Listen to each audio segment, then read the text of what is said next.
What is going on, guys, and welcome in for another video with myself, Darren. Loving the man lion, by the way, I've just got to say. If you are new to the channel and you wonder what it's about, I'm a class 1 HGV driver and I vlog Monday to Friday and upload at 7 p.m. And my aim is pretty much trying to help new drivers or people who are looking to get into the industry and show a little bit of a different light on it, because there's a lot of negativity about doing class 1 driving, but I'll be honest with you, it's the best job you can have. Fair enough, you are away from the family, which does suck, do long shifts, but however, in the long run, it is probably the best job out there, and that's why there's so many people that love it. And for today, I'm doing quite a lot of trailer swaps actually at one of our local clients. So I'm going to and from St Helens from Haydock pretty much most of the day. So I will try to make it interesting as much as I can.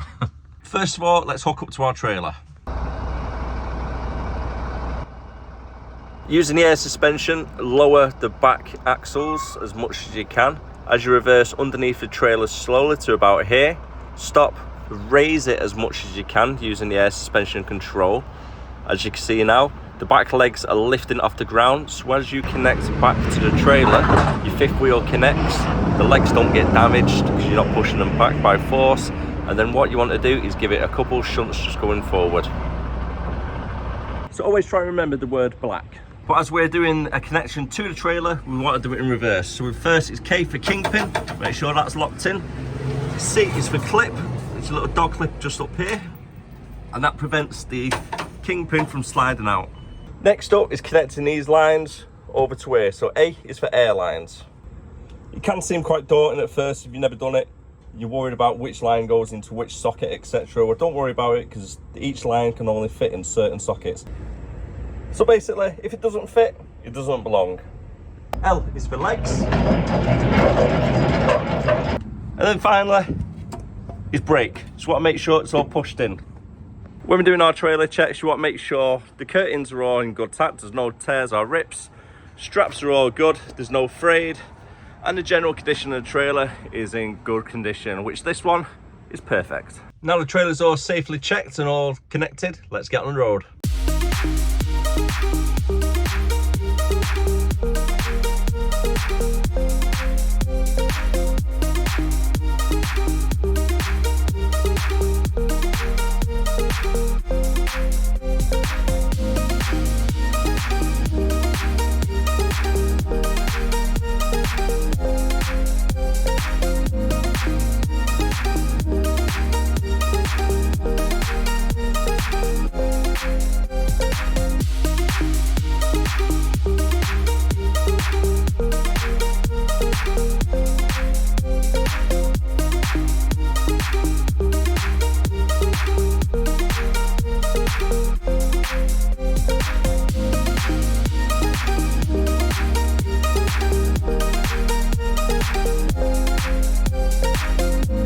Just arrived back now after the first trailer swap. The guys are currently on their break from the warehouse. So whilst they're on their 15-minute break, I'm going to take advantage of this and clean the window a little bit, because there's a couple of bugs splattered from the other day. These things are really great just to keep in the side cupboard. Fold down as well so they can fit in nicely. Put some soapy water. And then just give it a good scrub. And then just flip it around and use your little squeegee bit. Obviously I'll do 2 hands in a second. Give it a little dry off and back in you go. So far we've done 2 trailers now, so we're on our way back to the yard to empty off our second trailer. Plans come through as well for the rest of the day. It does look like I'm going to be doing trailer swaps all day. It's not a hard job, but it gets a bit repetitive, doesn't it, after a little bit, instead of driving to one long location far away. But I don't mind it though, because it is just easy work really, isn't it? We need to do a right just on here. Give them enough space so they can turn right as well. I'm hoping these vans, while we're up ahead in a second, have moved, because it was a little bit tight trying to get past them earlier on, and this is a one-way system. So it's the only way I can go, and they're there. They're still there, and we've got a road sweeper in front. Is he gonna go around? I'll let him go around if he needs to. Yeah, no, yeah, no, no, okay. So I just need to stick to the right hand side so we can get a good swing with the trailer. Make sure the trailer doesn't cut the corner too much and will obviously cause damage to any of the vans. Just go nice and slow. Coming round. There we go, just in time for the light to change. Alright, and off we go. I spoke to one of the gaffers earlier as well, because we don't actually have a jet wash on site, which kind of sucks in a way, because I like cleaning the truck every other day, especially when it's winter time. Anyway, I like to pretty much wash it every day before I leave, because it just gets rid of all the grit and the dirt from the road, especially from the gritters. They get dirty really quick in the winter times anyway. So we don't have a jet wash, but we have a valet guy that comes around on every Saturday, and he gives all the trucks a good wash. So he cleans all the outside. I don't think he does the inside, but yeah, it's in need of a little bit of a wash at the moment. It's over a week period, picks up dirt quite a bit, doesn't it? Especially going up and down the motorways. I like to try and keep the truck clean as possible, pretty much like a show truck clean condition, but unfortunately it's impossible really when you use it as a day-to-day workhorse. An early finish as well today. I don't think we're working too late. I'm hoping for a 4 o'clock finish again. That'd be fantastic, but 6 o'clock I'll be happy with. As I started today at 7:30, at 6 o'clock won't be a bad finish. I'll still get a few hours in there. It's not the longest day I'd hope for, because I like doing 12-hour days, if we're being honest with you, just get more money. But if I could do a 10, I'll do a 10, especially on a Friday anyway. During the week I work like a dog, and at weekends I want that for myself. That's the way I see it. Unfortunately though, with driving in general, you've got to sacrifice some things, and unfortunately a lot of the time is time spent with family. As you know, if you've been doing driving yourself for a while, you do miss a lot of your nativity plays at Christmas with your kids, your family dues you might not be able to make, or you just have to save your holidays, which I do myself, is just book time off when you know the nativity play is going to be on for your kids, so you can still be there for them. But overall, yeah, it can be a little bit tricky because you do long hours. You could be planned for a 3 o'clock finish, and then you get onto the M6, and then you're finishing at 7 o'clock at night. Unfortunately, that is just part of driving, unfortunately. You have good days, you have bad days, and some days that you can't help because it's out of your control, such as other people not being able to drive.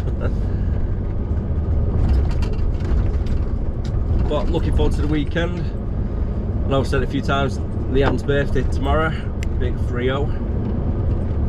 So thank you everybody that has sent kind of wishes and stuff. I really do appreciate that, so thank you very much. Thank you very much as well for everybody that has supported the channel with all the subscriptions, all the views, all the thumbs up. So if you are enjoying it and you are new, don't forget to hit that like, comment, subscribe. And I upload Monday to Friday, 7 o'clock. I think I might have said this earlier in the video, but I can't remember. If not, so I'm going to leave it in just in case. It's a very short run this. It's probably like 4 miles away from our yard, the client where we're doing the trailer swaps. So pretty much on our doorstep. I like to come the back route as well, going through Earlstown from Haydock, through Earlstown to St Helens. It's just a little bit quieter. There's not as many cars on the road going this way. But if you go through St Helens near the centre, where the big roundabout was with the McDonald's, if you know St Helens, you know which one I'm on about. It's a bloody nightmare, that roundabout, and I hate it. So I avoid it as much as I possibly can.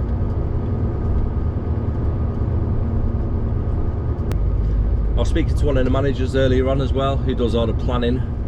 So for my route next week, he's giving me a heads up that we're going down to London. So there's going to be a night out on Tuesday, because Monday is a bank holiday this week. And yeah, Tuesday is going to be driving down to London. I think one of the drops is in Hatfield, and I think the other one is within the M25 as well. But it's not London city centre, luckily, because I don't really want to be driving down there, if I'm being honest. But if you have to, we have to. I'd rather not. But Hatfield and around them areas, yeah, perfectly fine all day long. I don't mind them. It's a little bit busier, but it's not as bad as the city centre itself. I'm not too sure what time I'll be starting work yet on Tuesday. Most likely it'll be a 4 or 5 o'clock in the morning, just so we can get past Birmingham nice and early. As you've seen on yesterday's video, well, it's been released on Friday anyway, if you did watch it, the M6 is a bloody nightmare. Can't stand that motorway, really can't. Every single bit of traffic is always around the Warrington area, Stoke, Birmingham. Then you hit the M1 as well. That's a little build up around there, but mainly around the M6, isn't it? It's the curse. If you've got any questions about HGV driving, whether it be class 1 or class 2, feel free to ask anything you want down in the comments down below. I'll try my best to answer as much as I can, but if I can't answer them, I'm sure one of our subscribers will be able to help you out. And if you're going in for your test, which a lot of people have been messaging actually recently, saying they're going in for their test or starting the course shortly, good luck. Honestly, good luck with it all. Hopefully everything all goes well for you. You get a pass first time. If you don't pass it first time, don't beat yourself up. Honestly, stats are really high for second time passes. So just don't beat yourself up. There's always tomorrow. You can always redo it. So just go in for your test, relax as you can. Try and make friends with the examiner so you're not too tense and overthinking things, and just give the best drive that you possibly can, and hopefully it all goes well for you. So good luck. So I've been placed with another driver for this afternoon to do a bit of training, so I probably won't be able to record too much because I don't want to stick a camera in somebody's face straight away. So let's see how it goes. Just got to put some fuel in now, so it's all ready, fueled up, so when we leave on Tuesday morning we don't have to mess about getting fuel on the way down to London. And I think we might be here for quite some time. The pump we're using is pretty much like a normal car petrol pump. As you can see inside, I don't know if you can actually see inside, it's very empty.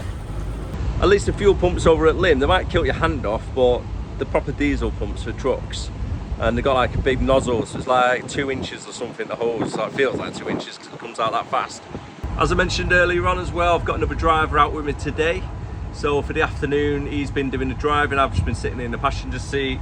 Yeah, real good lad. I've known him from the previous employer as well, so that's about 6 of us now what are here from the previous company. Might just rebrand soon, aren't we? I bought dinner earlier on at the Butty Wagon. I had my Friday special with a burger, big Texas burger with the cheese on, got to be done. And he's buying the Costa now, so he's probably got the more expensive one actually. So the 2 coffees are probably going to be more expensive than the 2 burgers, believe it or not. Especially going Costa as well. It's probably what, £6 a coffee or something these days. Definitely not worth £6 though, are the Costas? Oh, that's going to cost a pretty penny, isn't it? Make it worse as well, some dirty buggers left grease all over the bloody pump. So, a little bit of a change of plan.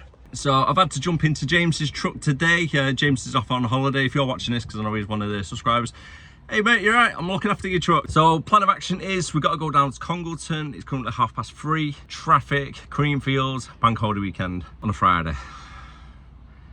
Yeah, it's not gonna be great that, is it? Let's crack on with it, shall we? Total trip is gonna be 34 miles and we're due to get there for 4 o'clock, and it's 3 o'clock actually, not 3:30.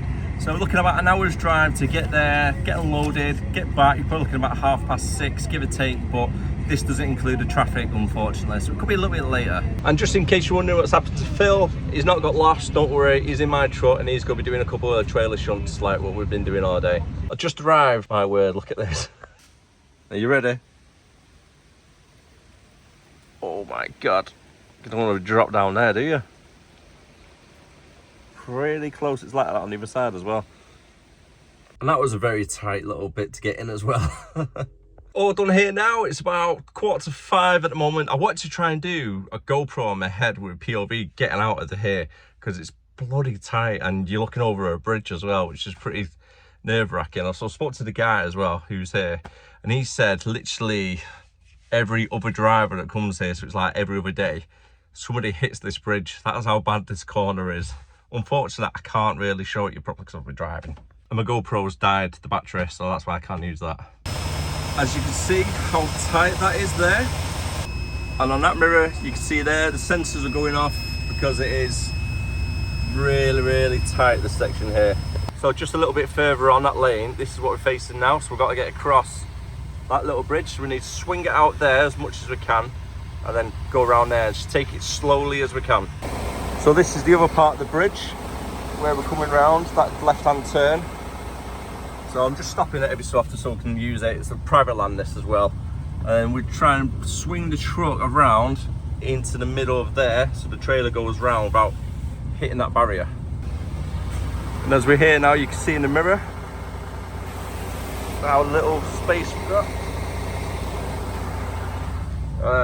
Here as well, and in that mirror, and there as well.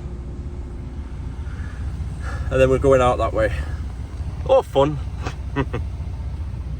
I've made it back to the yard in one piece, barely in one piece, may I just say, because there's that many idiots on the road tonight. It is worrying. And I'm not exaggerating this, I generally had about 4 or 5 near misses, and I've seen another near accident right in front of me, and it was absolutely chaos. So first, I'll explain what happened on the near miss that I've seen. There was a purple 4x4 Merc in the 3rd lane, and in the 4th lane, there was a black Merc, like a little A-class type thing.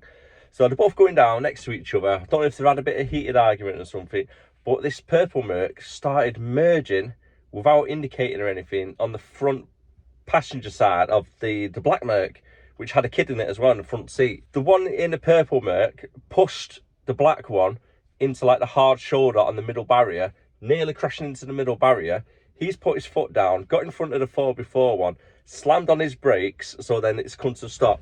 He's jumped out, no word of a lie, right? This is in middle of like traffic was going about 30 miles per hour. He's jumped out of the traffic, out of the car, goes, "What up? Let's go for it. Come on, let's go for it." Starts walking behind his car, like to the 4x4 one. Then the 4x4 one just like started to reverse a little bit, and then inched past him and went off. Crazy, absolutely crazy. And then on top of that, I was driving down. I'm in the slow lane at the moment, just like cruising about 50 miles an hour. Some idiot just cuts right across on the hard shoulder part of the slip road, misses me by about 4 or 5 feet in front. I'm like, Jesus. And then he just bolts off in the distance.